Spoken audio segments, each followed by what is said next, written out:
ರಾಯ್ರೆ ತಡವಾಯಿತು, ಪೂಜೆಗೆಲ್ಲ ಸಿದ್ಧತೆ ಆಗಿದೆ. ಒಂದು ನಿಮಿಷ ಗುರುಗಳೇ. ಹಾಂ ಸರಿ.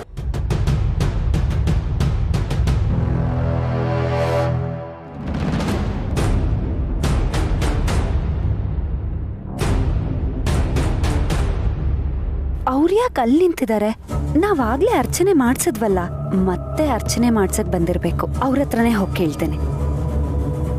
ರೀ, ಅಯ್ಯೋ, ಎಲ್ಲಿ ಹೋಗಿದ್ದೆ ಪದ್ಮ? ನನಗೆ ಫೋನ್ ಮಾಡಿ ಬೇಗ ಬರೋದಕ್ಕೆ ಹೇಳಿ ನೀನೆಲ್ಲ ಹೊರಟೋಗಿದ್ದೆ? ಇಲ್ಲಿ ನೋಡು, ಪುರೋಹಿತರು ಹೊತ್ತಾಗ್ತಾ ಇದೆ ಅಂತ ಹೇಳ್ತಾ ಇದ್ದಾರೆ. ಸಮಯಕ್ಕೆ ಸರಿಯಾಗಿ ಬರುತ್ತಾನೆ. ನಚ್ಚಿ ಕೈ ತಪ್ಪಿಸ್ಕೊಂಡು ಹೊರಟೋಗಿದ್ದಾರೆ. ಅವನ್ನ ಹುಡ್ಕೊಂಡು ಕರ್ಕೊಂಡು ಬರೋ ಅಷ್ಟರಲ್ಲಿ ಇಷ್ಟೊತ್ತಾಯ್ತು. ಎಲ್ಲಿ ಹೋಗಿದ್ದೆ ಕದ? ಏನ್ ನಡೀತಾ ಇದೆ ಇಲ್ಲಿ? ಇವ್ರು ಯಾರು? ಆ ಮಗು ಯಾರು? ಚಿಕ್ಕ ಮಾವ ಯಾಕೆ ಇವ್ರ ಜೊತೆ ನಿಂತಿದ್ದಾರೆ? ಇಲ್ಲ ಇಲ್ಲ, ನಾನು ಅನ್ಕೊಂಡ ಹಾಗೆ ಏನೂ ಇರಲ್ಲ. ಚಿಕ್ಕ ಮಾವ ಆ ಥರದವ್ರಲ್ಲ. ಚಿಕ್ಕತ್ತೇನವ್ರು ಎಷ್ಟು ಪ್ರೀತಿ ಮಾಡ್ತಾರೆ. ಮೋಸ್ಟ್ಲಿ ಇವ್ರು ಯಾರೋ ಪರಿಚಯದವ್ರು ಇರಬೇಕು, ಅದಕ್ಕೆ ಮಾತಾಡ್ತಾ ಇದ್ದಾರೆ ಅನ್ಸುತ್ತೆ.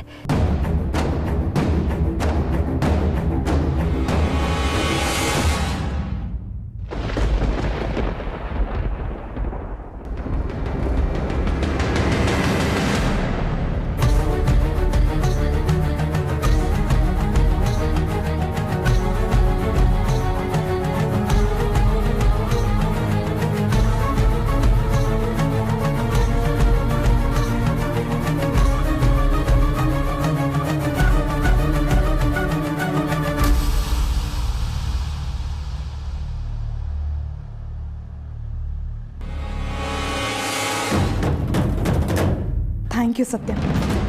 ಆದರೆ ಒಂದೇ ಒಂದು ತಕರಾರಿದೆ ನಿನ್ನ ಬಗ್ಗೆ. ತಕರಾರ? ಏನದು? ಹೇಳ್ತೀನಿ, ಆದರೆ ನನಗೊಂದು ಮಾತು ಕೊಡು. ನಾನು ಹೇಳಿದ್ದನ್ನೆಲ್ಲ ನಡೆಸ್ಕೊಡ್ತೀನಿ ಅಂತ. ಹೇಳಿ ಚಿಕ್ಕತ್ತೆ, ಏನದು? ಅವತ್ತಿನ ಕೋಪದ ಭರದಲ್ಲಿ ನಮ್ಮ ಯಜಮಾನ್ರಿಗೆ ಏನೇನೋ ಅಂದ್ಬಿಟ್ಟೆ. ನನ್ನ ಗಂಡಂಗೆ ಯಾರಾದರೂ ಆ ರೀತಿ ಮಾತಾಡಿದ್ರೆ ನನ್ನಿಂದ ಸಹಿಸೋಕ್ಕಾಗಲ್ಲ. ಇನ್ಮೇಲೆ ಎಂಥ ಪರಿಸ್ಥಿತಿ ಬಂದರೂ ನೀನು ನನ್ನವ್ರಿಗೆ ಹಾಗೆಲ್ಲ ಅನ್ನಲ್ಲ ಅಂತ ಮಾತು ಕೊಟ್ಟಿದ್ಯಾ?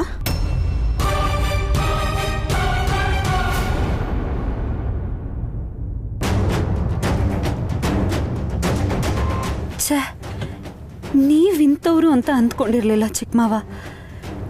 ಚಿಕ್ಕತ್ತೆ ನಂಬಿಸಿ ಕತ್ಕು ಇದ್ದು ಬಿಟ್ರಲ್ಲ. ಚಿಕ್ಕತ್ತೆ ನಿಮ್ಮ ಮೇಲೆ ಪ್ರಾಣನೇ ಇಟ್ಕೊಂಡಿದ್ದಾರೆ. ಅವ್ರಿಗೇನಾದರೂ ಈ ವಿಷಯ ಗೊತ್ತಾದರೆ ಅವ್ರು ಖಂಡಿತವಾಗ್ಲೂ ಸಹಿಸ್ಕೊಳ್ಳಲ್ಲ. ಈ ವಿಷಯ ಆಚೆ ಬಂದರೆ ಕೋಟೆ ಮನೆ ಮರ್ಯಾದೆನೇ ಬೀದಿಗೆ ಬಿದ್ದುಬಿಡುತ್ತೆ. ನಮ್ಮ ಚಿಕ್ಕತ್ತೆ ಜೀವನ ಗತಿ ಏನು? ಏನು ಮಾಡಲಿ ನಾನೀಗ?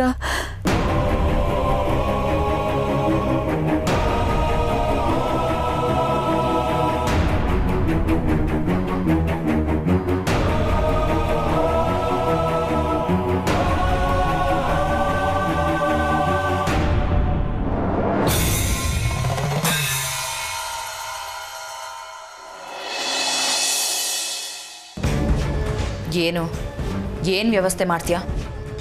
ಅದೇ ಹೇಳಿದ್ನಲ್ಲ ದಿವ್ಯಾ, ಪೊಲೀಸ್ ಸ್ಟೇಷನ್ಗೆ ತೊಗೊಂಡೋಗಿ ಕೊಡ್ತೀನಿ ಅಂತ. ಏನು ಪೊಲೀಸ್ಗ?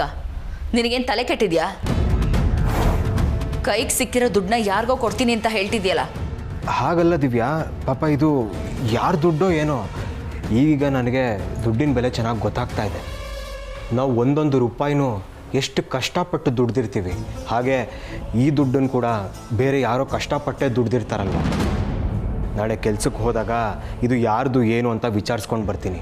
ಸಿಕ್ಕರೆ ಅವ್ರಿಗೆ ಕೊಡ್ತೀನಿ, ಇಲ್ಲ ಪೊಲೀಸವರು ಕೊಟ್ಟು ಬರ್ತೀನಿ. ವಿಚಾರಿಸೋದೇನು ಬೇಕಾಗಿಲ್ಲ, ನಾವೇ ಇಟ್ಕೊಳ್ಳೋಣ. ಅದು ಹೇಗಾಗುತ್ತೆ ದಿವ್ಯಾ? ಬೇಡ. ಅದೃಷ್ಟ ಲಕ್ಷ್ಮಿನೇ ಬರ್ತೀನಿ ಅಂತ ಸಿಕ್ಕಿರುವಾಗ ಅವಳನ್ನ ವಾಪಸ್ ಕಳಿಸ್ತೀನಿ ಅಂತ ಹೇಳ್ತಿದ್ಯಲ್ಲ, ನಿನಗೇನು ತಲೆ ಕೆಟ್ಟಿದ್ಯಾ? ನೋಡು ದಿವ್ಯಾ, ಇಂಥದ್ದೆಲ್ಲ ಆಗೋದು ದೇವರು ಕೆಲವೊಂದು ಸಲ ನಮ್ಮನ್ನು ಪರೀಕ್ಷೆ ಮಾಡಬೇಕು ಅಂತ. ಅಳಿಯಂತರು ಬದಲಾಗಿದ್ದಾರೋ ಇಲ್ವೋ ಅಂತ ಆ ದೇವರೇ ಯಾಕೆ ಇಂಥ ಸನ್ನಿವೇಶನ ಸೃಷ್ಟಿ ಮಾಡಿರಬಾರ್ದು? ದೇವ್ರಂತೆ ದೇವರು. ಆ ದೇವ್ರೆ 5 ಲಕ್ಷ ಇಟ್ಟೋದ್ನ? ಹಾಗೇನಾದರೂ ದೇವ್ರೆ ಇಟ್ಟಿದ್ರೆ ಯಾರಿಗೂ ಸಮಸ್ಯೆನೇ ಇಲ್ಲ, ಯಾರು ಏನೂ ಕೇಳೋದೇ ಇಲ್ಲ. ನಾವೇ ಇಟ್ಕೋಬೋದಲ್ವಾ? ಮುಂದೆ ಹಠ ಮಾಡಬೇಡ ದಿವ್ಯಾ. ಸಾಧ್ಯ ಆದರೆ ನಿನ್ನ ಗಂಡನ ಒಳ್ಳೆ ಕೆಲಸಕ್ಕೆ ಪ್ರೋತ್ಸಾಹ ಕೊಡು, ಇಲ್ಲ ಅಂದರೆ ಅವನ ಪಾಡಿಗೆ ಅವ್ನು ಬಿಟ್ಬಿಡು. ಏನೋ ಹೇಳ್ತಾರಲ್ಲ, ತೇರ್ಗೆಳಿದ್ರೆ ಕೋಣ ನೀರ್ಗೆಳಿತು ಅಂತ. ಹಾಗಾದರೆ ಸಂಸಾರ ಹೇಗಮ್ಮ ಚೆನ್ನಾಗಿರುತ್ತೆ? ಸಂಸಾರ ಹೇಗೆ ಮಾಡ್ತೀರಾ? ಸಂಸಾರ ಹೇಗೆ ತೂಗಿಸ್ತೀರಾ? ಇವನ್ ಜೊತೆ ನಾನು ಸಂಸಾರ ಮಾಡಬೇಕಾ? ಮಾಡಲ್ಲ ಅಲ್ವಾ? ಮತ್ತೆ ಯಾಕೆ ಅವ್ರು ತಂದಿರೋ ದುಡ್ಡು ಮೇಲೆ ನಿನಗೆ ಕಣ್ಣು? ನಿಂದು ಎಷ್ಟು ಇದೆಯೋ ಅಷ್ಟು ನೋಡಿಕೊಂಡು ತೆಪ್ಪಗಿರೋ. ಇಲ್ಲ, ನನಗೆ ಈ ದುಡ್ಡು ಬೇಕು. ಇವನಿದ್ನ ಇನ್ಯಾರಿಗೋ ಕೊಡೋದನ್ನ ನಾನು ಒಪ್ಪಲ್ಲ. ಈ ದುಡ್ಡನ್ನ ಪೊಲೀಸ್ ಸ್ಟೇಷನಿಗೆ ತಗೊಂಡೋಗಿ ಕೊಟ್ಟ ಅಂತ ಇಟ್ಕೋ, ಆ ದುಡ್ಡನ್ನ ಕಳ್ಕೊಂಡಿರೋರ್ಗೆ ಹುಡುಕ್ಬಿಟ್ಟು ಕೊಡ್ತಾರಾ? ಅವ್ರವರೇ ಹಂಚ್ಕೋತಾರೆ, ಮಜಾ ಮಾಡ್ತಾರೆ. ನಾವೇ ಆ ಮಜಾ ಮಾಡಿದ್ರಾಯ್ತು. ಬೇಡ ದಿವ್ಯಾ, ಯಾರು ಕಷ್ಟಪಟ್ಟಿದ್ದು ದುಡ್ಡೋ ಏನೋ, ನಮ್ಗೆ ಯಾಕೆ ಬೇರೆಯವ್ರ ದುಡ್ಡು? ನಮಗೆ ಕಂಡವ್ರ ದುಡ್ಡಿನ ಸವಾಸ ಬೇಡ. ಆಹಾ, ನೀನು ಸಾಚ ಥರ ಮಾತಾಡಿದ ತಕ್ಷಣ ಮಹಾನ್ ವ್ಯಕ್ತಿ ಆಗಲ್ಲ. ನೀನು ನನಗೆ ಮೋಸ ಮಾಡಿನೇ ಮದುವೆ ಆಗಿತ್ತು. ಈ ರೀತಿ ಎಷ್ಟೇ ದುಡ್ಡು ಕೊಟ್ಟರು ಅದು ಕಡಿಮೆನೆ. ಏನೇ ಮಾಡ್ತಾ ಇದೆಯಾ? ಅವ್ರು ಹೇಳಿದ್ರಲ್ಲಿ ಏನು ತಪ್ಪಿದೆ? ಯಾಕೆ ಕಿತ್ಕೋತಾ ಇದೆಯಾ? ಅವ್ರು ಹೆಂಗೆ ಆ ದುಡ್ಡನ್ನು ನಿನಗೆ ಕೊಡೋಕ್ಕಾಗುತ್ತೆ? ಅದು ಅವ್ರ ದುಡ್ಡಲ್ಲ. ಸುಮ್ಮನೆ ದುಡ್ಡು ಅಂತ ಹಠ ಮಾಡಬೇಡ. ಅಜ್ಜಿ, ನಿನ್ನ ಮುಂದೆ ಸುಮ್ಮನೆ ಬಿಲ್ಡಪ್ ಕೊಡ್ತಿದ್ದಾನೆ. ನನಗೆ ಗೊತ್ತಿಲ್ವಾ ಇವನ್ ಬುದ್ಧಿ? ಬೇಬಿ, ನೀನು ಹೇಳೋದು ಸರಿ. ನಾನು ಹಳೆ ಬಾಲ ಆಗಿದ್ರೆ ಖಂಡಿತ ಹಾಗೆ ಮಾಡ್ತಿದ್ದೆ. ಆದರೆ ಹಳೆ ಬಾಲ ಯಾವತ್ತೋ ಸತ್ತೋಗ್ಬಿಟ್ಟಿದ್ದಾನೆ. ಈಗ ನಿನ್ನ ಮುಂದೆ ಉಳ್ಕೊಂಡಿರೋದು ನಿಜವಾಗ್ಲೂ ಒಳ್ಳೆ ಬಾಲ ಆಗೋದಕ್ಕೆ ಪ್ರಯತ್ನ ಪಡ್ತಾ ಇರೋನು. ನೀನು ಏನು ಬೇಕಿದ್ರೂ ಆಗಿರೋ, ನನಗೆ ಈ ದುಡ್ಡು ಬೇಕು. ಇಲ್ಲ ದಿವ್ಯಾ, ಇದನ್ನು ನಾನು ಅಜ್ಜಿ ಹೇಳಿದಾಗೆ ದೇವ್ರು ನಾನು ಕೊಟ್ಟಿರೋ ಪರೀಕ್ಷೆ ಅಂತಲೇ ತಿಳ್ಕೊತೀನಿ. ಇದನ್ನು ಯಾರಿಗೆ ತಲುಪಿಸ್ಬೇಕೋ ಅವ್ರಿಗೆ ತಲುಪಿಸ್ತೀನಿ.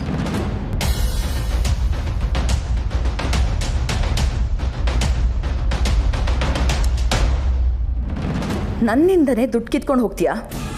ಹೋಗು ಹೋಗು, ಅದು ಹೇಗಿದ್ನ ವಾಪಸ್ ಕೊಡ್ತೀಯ ನಾನು ನೋಡ್ತೀನಿ. ನಾಳೆ ಅಷ್ಟೊತ್ತಿಗೆ ಶಾಪಿಂಗ್ ಮಾಡ್ಕೊಂಬಂದು ನಿನ್ನ ಮುಂದೆನೇ ಚಮಕ್ ಕೊಡ್ತೀನಿ. ಆ ರೀತಿ ಮಾಡಿಲ್ಲ ಅಂದರೆ ನನ್ನ ಹೆಸರು ದಿವ್ಯಾನೇ ಅಲ್ಲ.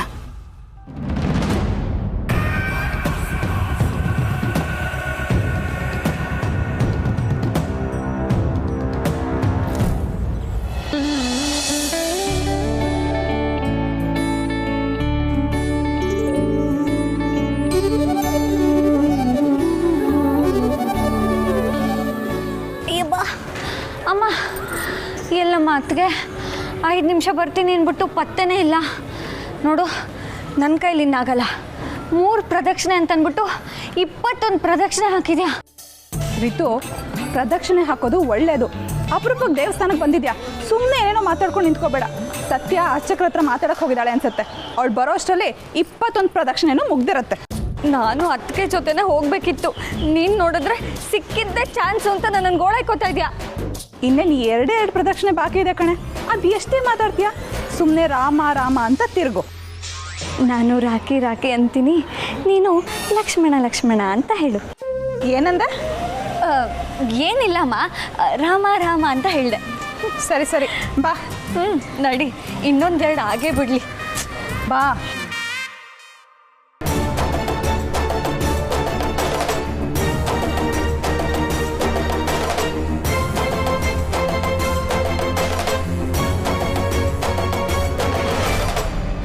ಸಂಸಾರದ ಭಾರನೆಲ್ಲ ಮರೆತು ಇಲ್ಲಿ ಮತ್ತೊಂದು ಹೆಂಡತಿ ಜೊತೆ ತುಲಾಭಾರ ಮಾಡಿಸ್ತಿದ್ದೀರಾ? ಯಾಕೆ ಚಿಕ್ಕ ಮಾವ, ಯಾಕಿಂತ ಮೋಸ ಮಾಡ್ತಿದ್ದೀರಾ?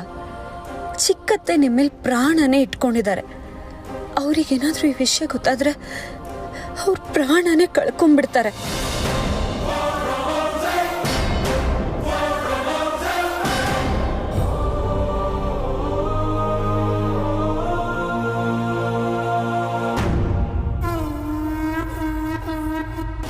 ಅಮ್ಮ ಅಮ್ಮ, ಮುಗೀತು.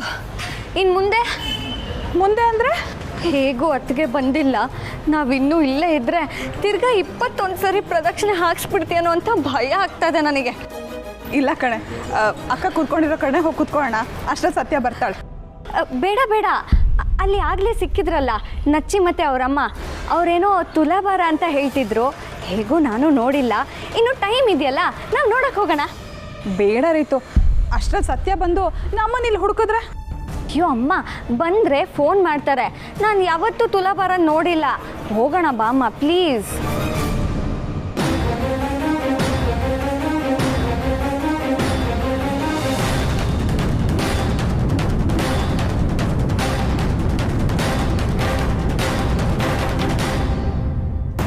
ಹೋಗೋಣ ಬಾ ಅಮ್ಮ. ಸರಿ ನಡಿ. ಚಿಕ್ಕತ್ತೆ,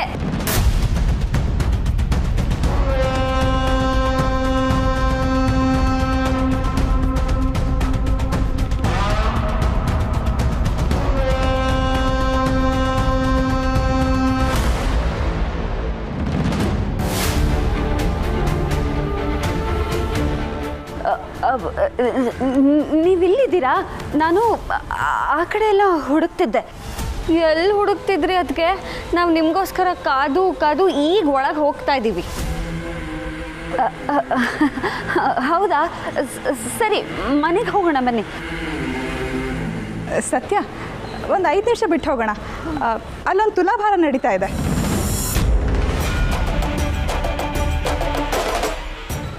ರಿತುಗೆ ತುಲಾಭಾರ ನೋಡ್ಬೇಕಂತೆ. ಎಲ್ಲರೂ ಹೋಗ್ಬಿಟ್ಟು ನೋಡೋಣ ಬಾ. ತುಲಾಭಾರ ನೋಡೋದಕ್ಕೆ ನೀವು ಹೋಗ್ತೀರಾ? ನೀವು ಹೋಗ್ತೀರಾ ಅಂದರೆ ಮತ್ತಾರು ಹೋಗಿದ್ದಾರೆ ಸತ್ಯ? ಅಂದರೆ ತುಲಾಭಾರ ಎಲ್ಲ ಈಗ ಯಾಕೆ? ಮತ್ತೊಂದ್ಸಲ ನೋಡಿದ್ರಾಯ್ತು. ಈಗೇನಿದೆ ನೋಡೋದಕ್ಕೆ? ಪ್ಲೀಸ್, ಅದಕ್ಕೆ ನಾನು ಒಂದ್ಸತಿನೂ ತುಲಾಭಾರ ನೋಡಿಲ್ಲ. ಹೇಗಿದ್ರು ದೊಡ್ಡಮ್ಮ ಎಲ್ಲ ತಿಳ್ಕೊಬೇಕು ಅಂತ ಹೇಳ್ತಾ ಇದ್ದಾರಲ್ಲ, ಈಗಲೇ ಹೋಗೋಣ ಬನ್ನಿ. ಇವತ್ತು ಬೇಡ ರೀತು, ಇಲ್ಲಿ ಆಗಾಗ ನಡೀತಾ ಇರುತ್ತೆ. ನಾನು ಇನ್ನೊಂದ್ಸಲ ತೋರಿಸ್ತೀನಿ. ಅಲ್ಲ ಅದಕ್ಕೆ ಇವತ್ತು ಯಾಕೆ ಬೇಡ? ಆಲ್ರೆಡಿ ಇಲ್ಲಿ ತನಕ ಬಂದಿದ್ದೀವಿ. ಇವತ್ತು ತುಲಾಭಾರ ನೋಡಿಕೊಂಡೇ ಹೋಗೋದು. ಬನ್ನಿ. ಬೇಡ ರೀತು, ನಾನು ಹಿಂಗೆ ಹೇಳ್ತೀನಿ. ಬಾ ಚಿಕ್ಕತ್ತೆ, ಬನ್ನಿ ಬನ್ನಿ ಚಿಕ್ಕತ್ತೆ. ಸತ್ಯ,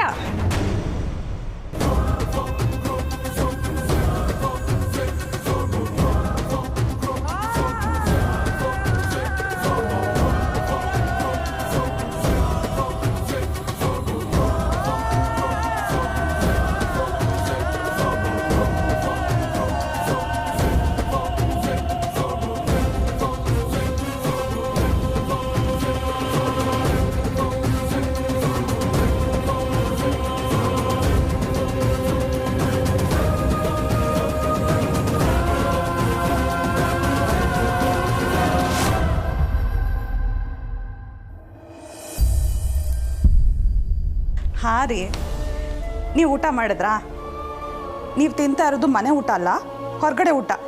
ಈ ಎಣ್ಣೆ ಪದಾರ್ಥ ಮತ್ತು ಚೆನ್ನಾಗಿ ಕರ್ದಿರೋದು ಇದನ್ನೆಲ್ಲ ತಿನ್ನಬೇಡಿ.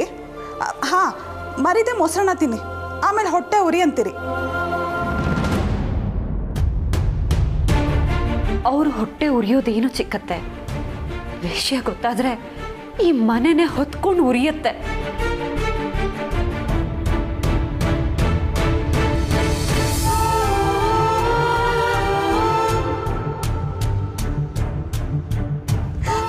ರೀ, ಆಚೆ ಕಡೆ ಎಲ್ಲ ತುಂಬ ಇನ್ಫೆಕ್ಷನ್ ಇದೆ. ನೀವು ಬಿಸಿನೀರೇ ಕುಡಿಬೇಕು, ಆಯಿತಾ? ನಾನು ಹೇಳೋದು ಯಾವುದನ್ನು ಮರಿಬೇಡಿರಿ ಪ್ಲೀಸ್. ಏನು ರೀ ಬರೀ ಹ್ಞೂ ಹ್ಞೂ ಅಂತ ಇದ್ದೀರಾ? ಸರಿ ಆಯಿತು, ನೀವು ಬೇಗ ಬಂದುಬಿಡಿ, ನಿಮಗೋಸ್ಕರ ಕಾಯ್ತಿರ್ತೀನಿ.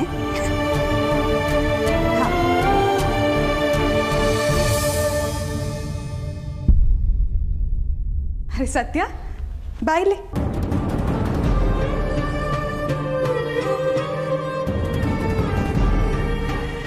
ಇವತ್ತಿಂದು ಅಡುಗೆ ಮೆನು ಹೇಳ. ಇವರಿಗಿಷ್ಟ ಅಂತ ಬಿಸಿಬೇಳೆ ಬಾತು, ಕ್ಯಾರೆಟ್ ಹಲ್ವಾ, ಪೂರಿ ಎಲ್ಲ ಮಾಡ್ತಾ ಇದ್ದೀನಿ. ಓಕೆ ಅಲ್ವಾ? ಇನ್ನೇನಾದರೂ ಮಾಡೋಣವಾ? ಹಾಂ, ಅವ್ರಿಗೆ ಏನೇ ಅಡುಗೆ ಮಾಡಿದ್ರು ಅನ್ನ ತಿಳಿಸಾರು ಇರಲೇಬೇಕು, ಅದನ್ನು ಮಾಡ್ತೀನಿ. ಹಾಂ ಸತ್ಯ, ಮತ್ತೆ ಬಿಟ್ಟಿದೆ. ಈ ದ್ರಾಕ್ಷಿ ಗೋಡಂಬಿ ಎಲ್ಲ ಸ್ವಲ್ಪ ಕಡಿಮೆ ಇದೆ. ಸೋಮಂಗೆ ಹೇಳಿ ತರಿಸ್ಬಿಡ್ತೀಯಾ? ಸದ್ಯ ದೇವಸ್ಥಾನಕ್ಕೆ ಹೋಗಿ ಬಂದಾಗಿಂದ ಡಲ್ ಆಗಿದೆಯಲ್ಲ, ನೀನು ಜಾಸ್ತಿ ಮಾತು ಆಡ್ತಿಲ್ಲ. ಯಾಕೆ? ಏನಾಯಿತು? ಹಾಗೇನಿಲ್ಲ ಚಿಕ್ಕತ್ತೆ, ಅದು ತುಂಬ ಬಿಸಿಲಿತ್ತಲ್ಲ, ಸ್ವಲ್ಪ ತಲೆ ನೋವ್ತಿದೆ ಅಷ್ಟೆ. ಸರಿ ಸರಿ, ಬಿಸಿ ಬಿಸಿ ಕಾಫಿ ಮಾಡಿಕೊಟ್ಬಿಡ್ತೀನಿ. ಹಾಂ, ಆಮೇಲೆ ಕ್ಯಾರೆಟ್ ಹಲ್ವದ ಜೊತೆ ಐಸ್ ಕ್ರೀಮ್ ತರಿಸ್ಬಿಡೋಣವಾ? ನಮ್ಮ ಯಜಮಾನ್ರಿಗೆ ತುಂಬ ಇಷ್ಟ. ಬಿಸಿ ಕ್ಯಾರೆಟ್ ಹಲ್ವಾ, ಐಸ್ ಕ್ರೀಮ್ ಹೇಗಿರುತ್ತೆ ಹೇಳು? ಚಿಕ್ಕತ್ತೆ, ನೀವೇನೇ ಯೋಚನೆ ಮಾಡಿದ್ರು ಸರಿಯಾಗೇ ಯೋಚನೆ ಮಾಡಿರ್ತೀರ ಅಲ್ವಾ? ಇದೇ ಮಾತನ್ನ ಅವ್ರು ಬಂದ್ಮೇಲೆ ಹೇಳ್ಬಿಡು. ಯಾವಾಗ ನೋಡು ನನ್ನ ದಡ್ಡಿ ದಡ್ಡಿ ಅಂತಿರ್ತಾರೆ. ಚಿಕ್ಕ ಮಾವನ ವಿಚಾರದಲ್ಲಿ ನೀವು ನಿಜವಾಗ್ಲೂ ದಡ್ಡಿನೇ.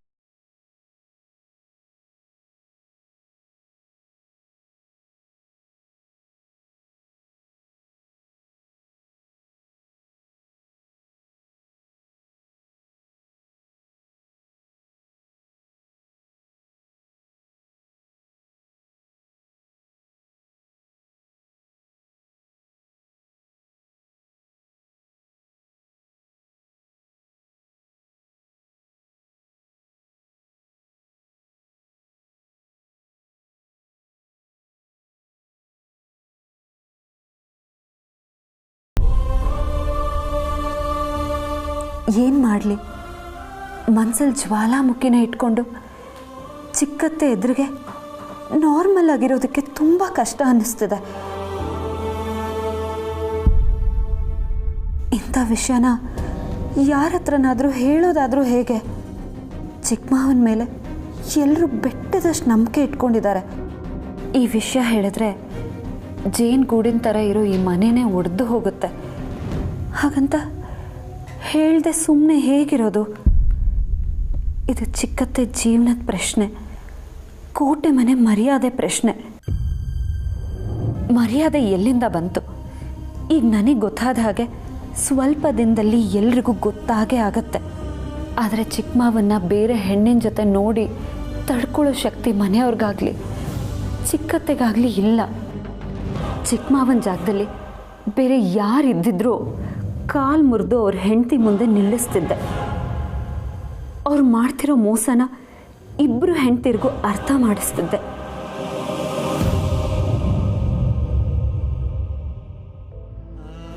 ಆದರೆ ಇದು ಜಗಳದಿಂದ ಪರಿಹಾರ ಮಾಡುವಂಥ ವಿಷಯ ಅಲ್ಲ.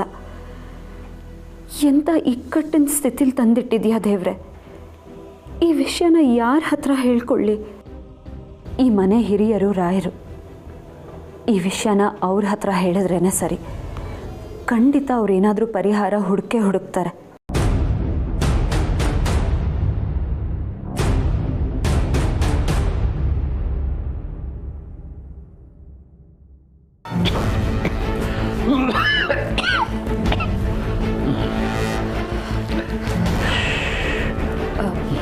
ರಾಯರೇ. ಹಾಂ ಸತ್ಯ, ನೀನೇ ಬಂದ್ಯಾ? ನಾನೇ ನಿನ್ನ ಕರಿಬೇಕು ಅಂತಿದ್ದೆ. ಯಾಕೋ ಬೆಳಗ್ಗೆಯಿಂದ ಒಂದೇ ಸಮನೆ ಎದೆ ನೋಯ್ತಾ ಇದೆ. ಅಯ್ಯೋ ರಾಯರೇ, ಹಾಸ್ಪಿಟಲ್ಗೆ ಹೋಗೋಣ. ನಾನು ಈಗಲೇ ಕಾರ್ತಿಕ್ಗೆ ಫೋನ್ ಮಾಡ್ತೀನಿ. ಅಯ್ಯೋ ಬೇಡಮ್ಮ, ನಾನು ಹುಷಾರಾಗಿ ಇದ್ದೀನಿ. ಸ್ವಲ್ಪ ನೋವು ಅಷ್ಟೇ. ನೋವು ಬಂದಾಗ ಮಾತ್ರೆ ತಗೋಬೇಕು ಅಂತ ಡಾಕ್ಟ್ರ್ ಹೇಳಿದ್ದಾರೆ. ಅದೊಂದು ತಗೊಂಡ್ಬಿಟ್ರೆ ಎಲ್ಲ ಸರಿ ಹೋಗುತ್ತೆ. ಹಾಂ, ಅಲ್ಲೊಂದು ಟ್ಯಾಬ್ಲೆಟ್ ಇದೆ, ತಂದುಕೊಡ್ತೀಯಮ್ಮ? ಸರಿ.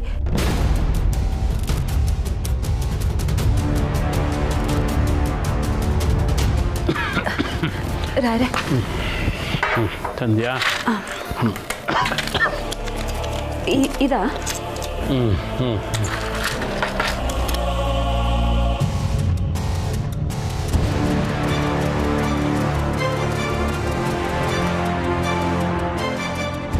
ಮೊದಲೇ ರಾಯರಿಗೆ ಹುಷಾರಿಲ್ಲ. ಇಂಥ ಸಮಯದಲ್ಲಿ ಅವ್ರ ಹತ್ರ ಚಿಕ್ಕ ಮಾವನ ವಿಷಯ ಹೇಳೋದು ಸರಿಯಲ್ಲ. ಚಿಕ್ಕ ಮಾವನ ಬಗ್ಗೆ ರಾಯರು ತುಂಬಾ ನಂಬಿಕೆ ಇಟ್ಕೊಂಡಿದ್ದಾರೆ. ಈ ವಿಷಯನ ಹೇಳಿದ್ರೆ ಅವ್ರ ತಮ್ಮನ ಮೇಲಿರೋ ನಂಬಿಕೆ ಹೊರಟು ಹೋಗುತ್ತೆ. ಅವರಿಗೆ ಈ ವಿಷಯ ಖಂಡಿತ ತಡ್ಕೊಳ್ಳೋದಕ್ಕಾಗಲ್ಲ. ಈ ವಿಷಯ ಕೇಳಿ ರಾಯರಿಗೇನಾದರೂ ಹೆಚ್ಚು ಕಡಿಮೆ ಆದರೆ ಬೇಡ. ಈ ವಿಷಯ ಯಾವುದೇ ಕಾರಣಕ್ಕೂ ರಾಯರಿಗೆ ಗೊತ್ತಾಗಬಾರ್ದು. ಅವ್ರು ಮೊದಲು ಹುಷಾರಾಗಲಿ. ಈಗಲೇ ಇದನ್ನೆಲ್ಲ ಹೇಳಿ ಅವ್ರಿಗೆ ನೋವು ಮಾಡೋದು ಸರಿಯಲ್ಲ. ಅಬ್ಬಾ.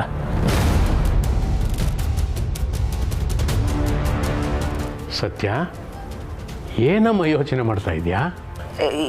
ಏನೂ ಇಲ್ಲ ರಾಯರೇ. ಆರೋಗ್ಯವೇ ಭಾಗ್ಯ ಅಂತಾರೆ. ಅದರಲ್ಲೂ ಎಲ್ಲರಿಗೂ ಒಳ್ಳೆಯದನ್ನೇ ಬಯಸೋ ನೀವು ಯಾರಿಗೂ ಕೆಟ್ಟದನ್ನು ಮಾಡಲ್ಲ. ನೀವು ಯಾವಾಗಲೂ ನಗ್ನಗ್ತಾ ಇರಬೇಕು ರಾಯರೇ. ಅಯ್ಯೋ ಹುಚ್ಚ ಹುಡುಗಿ, ನನಗೇನೂ ಆಗಿಲ್ಲಮ್ಮ. ಒಳ್ಳೆ ಗುಂಡು ಕಲ್ ಥರ ಇದ್ದೀನಿ. ಏನೂ ಆಗಬಾರ್ದು ರಾಯರೇ. ನೀವು ಈ ಮನೆ ಆಧಾರ ಸ್ತಂಭ. ಅಲ್ಲಮ್ಮ, ಎಲ್ಲೋ ಸ್ವಲ್ಪ ಎದೆ ನೋವು ಅಂತಂದಿದ್ದಕ್ಕೆ ಇಷ್ಟೊಂದು ಗಾಬರಿ ಪಟ್ಟರೆ ಹೇಗೆ? ನೀನು ಸ್ಟ್ರಾಂಗ್ ಆಗಿರೋ ಹುಡುಗಿಯಮ್ಮ. ಹಾಗಲ್ಲ ರಾಯರೇ. ನನಗೇನು ಆಗಿಲ್ಲಮ್ಮ. ಮಾತ್ರೆ ತಗೊಂಡಲ್ಲ, 5 ನಿಮಿಷದಲ್ಲಿ ಸರಿ ಹೋಗುತ್ತೆ. ನಿನ್ನಂಥ ಸೊಸೆ ಇರುವಾಗ ನನಗೆ, ನನ್ನ ಮನೆಗೆ ಏನೂ ಆಗಲ್ಲಮ್ಮ. ಆ ಧೈರ್ಯ ನನಗಿದೆ. ನಮ್ಮ ಮನೆಗೆ ತೊಂದರೆ ಆಗಿದೆ ರಾಯರೇ. ಆದರೆ ಅದನ್ನು ಸರಿಪಡಿಸೋದು ಹೇಗೆ ಅಂತಲೇ ಗೊತ್ತಾಗ್ತಿಲ್ಲ.